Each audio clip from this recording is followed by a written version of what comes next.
toutes et à tous pour cette guidance sentimentale du mois de février 2026. J'espère que tout le monde se porte bien et que vous êtes toutes et tous prêts à recevoir les messages de vos guides pour ce mois, placés sous le signe de l'amour. Alors pour les personnes ne me connaissant pas, je ne suis Arwen de la chaîne Arcane Cosmique et on se retrouve donc aujourd'hui pour explorer les énergies qui vont traverser ton cœur durant les prochaines semaines. Alors bien entendu, il ne faut pas oublier que c'est une guidance générale, donc prends uniquement ce qui résonne avec ton histoire. Bien entendu, j'ai mis à disposition les timecodes dans la description afin d'accéder directement à ton signe. Et il y a également les références des jeux, en sachant que j'utilise prioritairement, bien entendu, un tarot. Pour cette fois-ci, ce sera le Gilded Tarot Royal. Et il y a 3 oracles. L'oracle du Sacré-Cœur de Dorine Gilbert, les anges de l'amour de Dorine Virtue et l'oracle coup de cœur d'Amandine Bouquet. Bien entendu, toutes les références sont en description. Allez, on est parti. Et on commence avec toi, ami Verseau, pour ce tirage sentimental du mois de février 2026. Donc, première carte de tarot. La deuxième.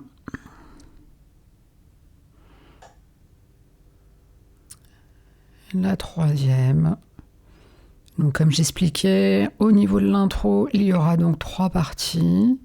Association tarot avec différents oracles sentimentaux. Donc la première carte du tarot, ça sera le socle karmique. La deuxième, l'attitude à adopter. Et la troisième, l'indice du tri. Et donc là, je fais mon petit tirage avec les différents oracles. Donc le premier, c'est le Sacré-Cœur de Dorine Gilbert. Le deuxième, les anges de l'amour de Dorine Virtue. Et le troisième, l'oracle coup de cœur d'Amandine Bouquet. Alors, première carte. Donc, au niveau du tarot, on a le 6 d'épée. Donc là, on est dans la première phase de l'analyse de cette guidance sentimentale pour tous les amis Verseau. Donc c'est-à-dire que là on analyse un peu le passé sentimental. Donc au niveau du tarot, on a le 6 d'épée. Donc clairement, c'est la carte du passage. On le voit au niveau de l'illustration, le petit bateau dans lequel le personnage est avec 6 d'épée pour rejoindre une autre rive. Donc c'est tout simplement la carte du passage. Ce personnage dans la barque qui s'éloigne. Normalement, c'est souvent des eaux agitées, en fait, tout simplement pour rejoindre une rive beaucoup plus calme. C'est, comme on dit, un mouvement nécessaire, mais c'est quand même teinté de tristesse, d'autant plus que là, on est dans une carte d'épée, c'est tout ce qui concerne le mental. Donc, on part parce qu'on ne peut plus rester, tout simplement. Pas forcément parce qu'on en a envie. C'est juste qu'on ne peut plus rester. Et l'alliance avec l'oracle Sacré-Cœur de Dorine Gilbert, c'est la carte habitude, routine et lassitude. Donc cette carte, elle décrit un quotidien qui a perdu en fait son éclat. Les jours sont gris, les gestes sont mécaniques. Et en fait, l'ennui est devenu la norme, tout simplement. Alors si on fait l'association, la fusion des énergies des 2 cartes, on peut dire en fait que l'alliance du 6 d'épée et de la lassitude suggère en fait que, ami Verseau, tu es en train de quitter mentalement ta relation. Tu es physiquement là, mais ta conscience, elle est déjà dans la barque. Elle cherche une rive moins monotone. Donc en fait, la routine est devenue si lourde qu'elle agit comme une eau qui stagne et que tu dois fuir pour ne pas sombrer, tout simplement. Alors, qu'est-ce que ça va être ton apprentissage de l'âme ? avec des épées, j'aurais tendance à dire qu'il y a un schéma répétitif. Et là, ton schéma, c'est plus la fuite intellectuelle. Il est possible que dès que la routine s'installe, tu te déconnectes émotionnellement au lieu d'affronter le problème. C'est assez récurrent chez certaines personnes. Et du coup, la leçon karmique, elle va être de comprendre que changer de décor ne règle pas toujours le vide intérieur. Donc, ce mois-ci, tu dois reconnaître si ton besoin de partir est une vraie évolution ou juste une manière d'éviter l'effort de communication. C'est à toi d'analyser en fait ton comportement et de voir à quoi ça correspond. Et là, je pense que, comme on dit, ta dot à solder, c'est celle de l'errance. Il va falloir que tu apprennes en fait à stabiliser ton embarcation avant de chercher une nouvelle rive.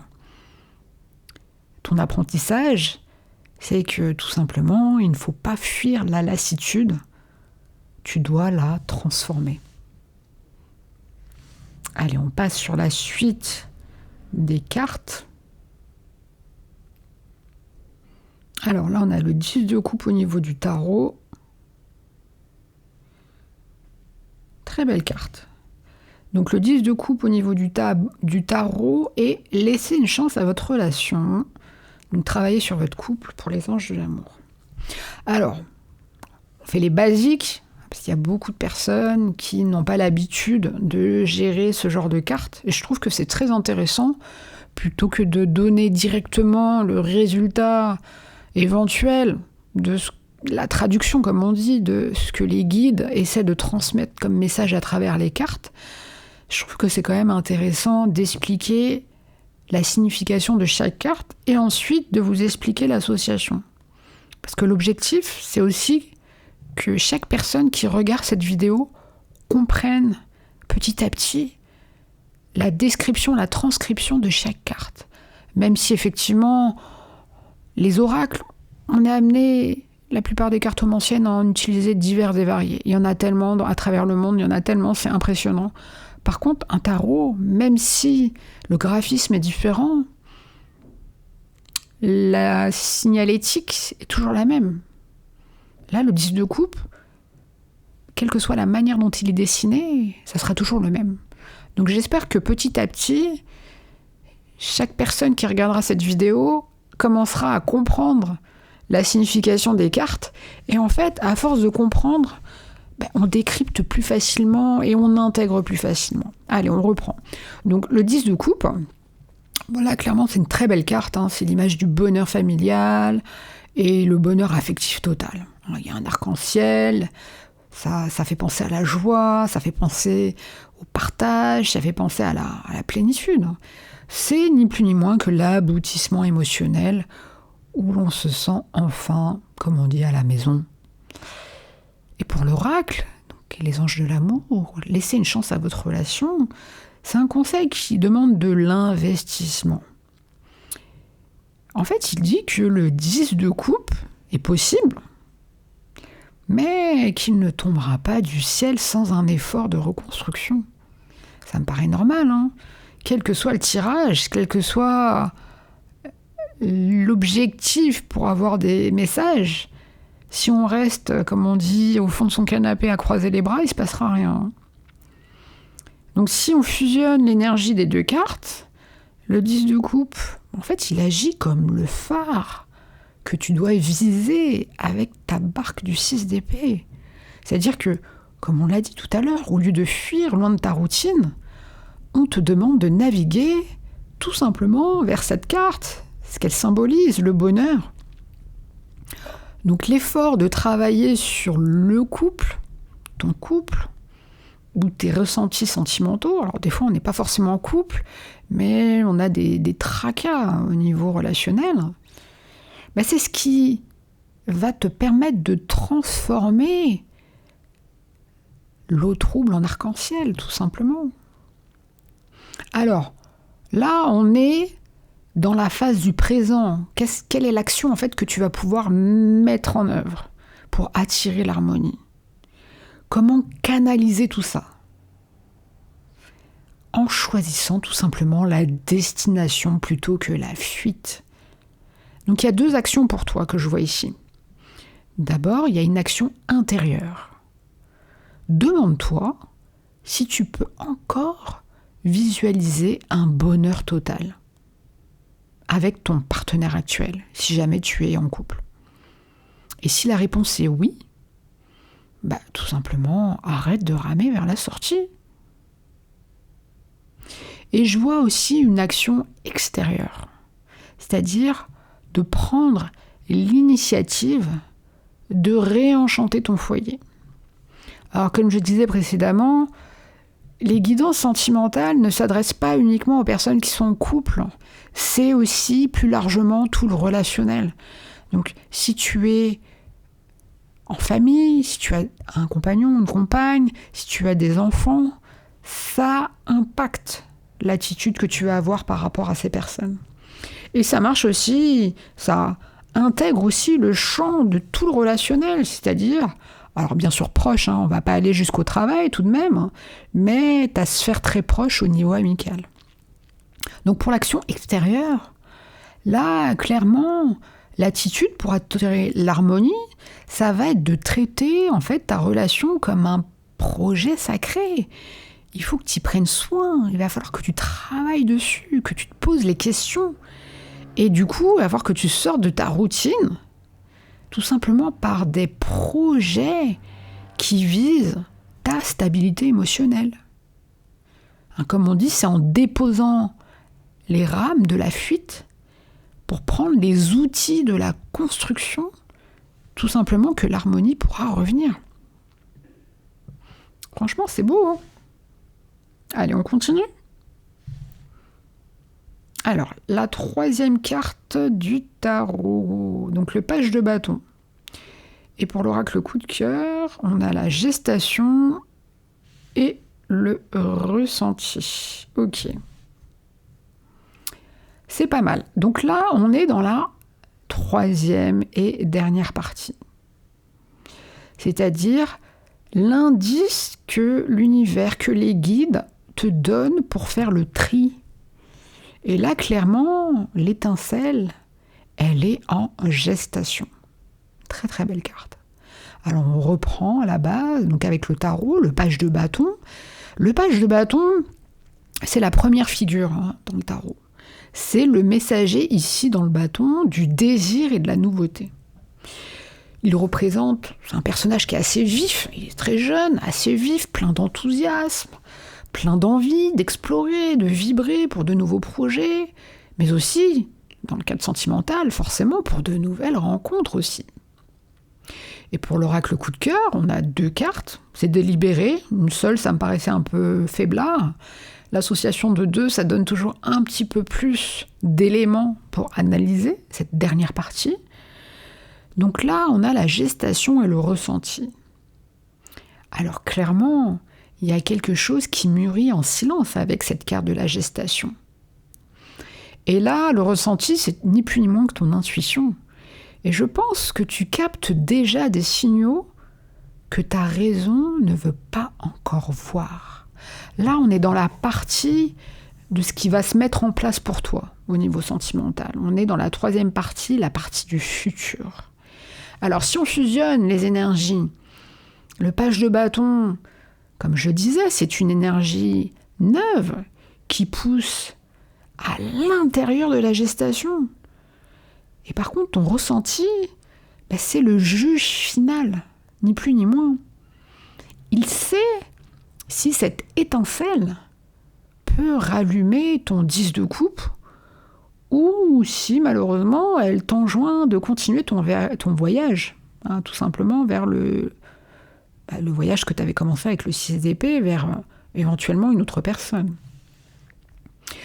Alors, je pense qu'il y a quand même, il faut être honnête, tout n'est pas rose, je souhaite le bonheur et l'harmonie à tout le monde, mais des fois il y a des signaux et je pense que quand on fait de la cartomancie et quand on s'y intéresse, c'est justement pour être guidé et des fois pour nous remettre dans le chemin qui nous apporte plus d'harmonie, plus d'équilibre. Là, clairement, avec ces cartes, ces 3 cartes, il y a un signal de rupture. Parce que, clairement, si l'harmonie est impossible malgré les efforts de la 2e étape qu'on avait vue, l'indice de tri est celui-ci, je pense. Je pense que là, le ressenti, il indique que ton feu intérieur, à savoir le page, en fait, il s'éteint quand tu essaies de rester dans le cadre actuel, tout simplement.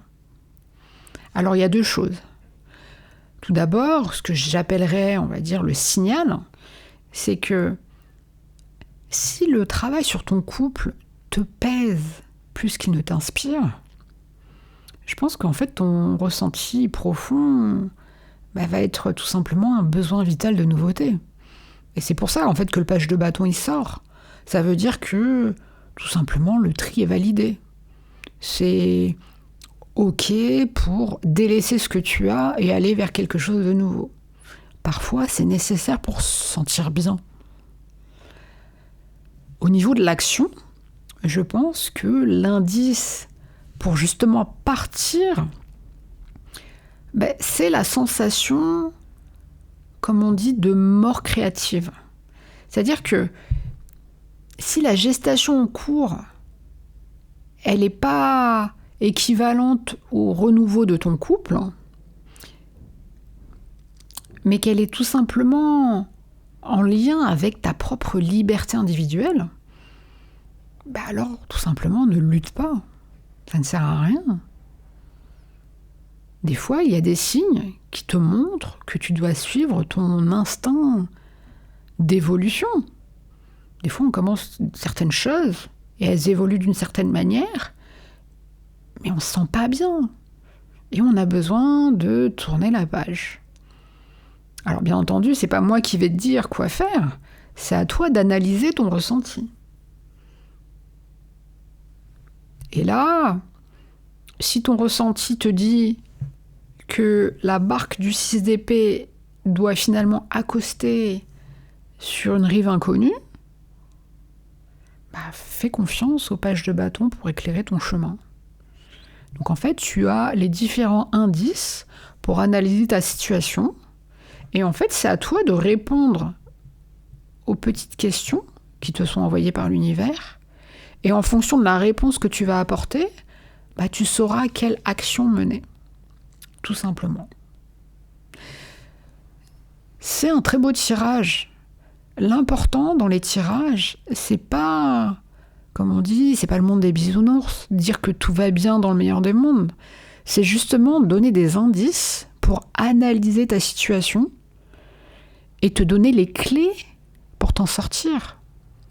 Alors, si c'est une relation déjà en cours et que dans ton analyse, tu estimes qu'il faut persévérer, tant mieux. Et si finalement tu fais l'analyse qu'il faut voguer vers de nouvelles rives, comme à l'image du 6 d'épée, tant mieux aussi.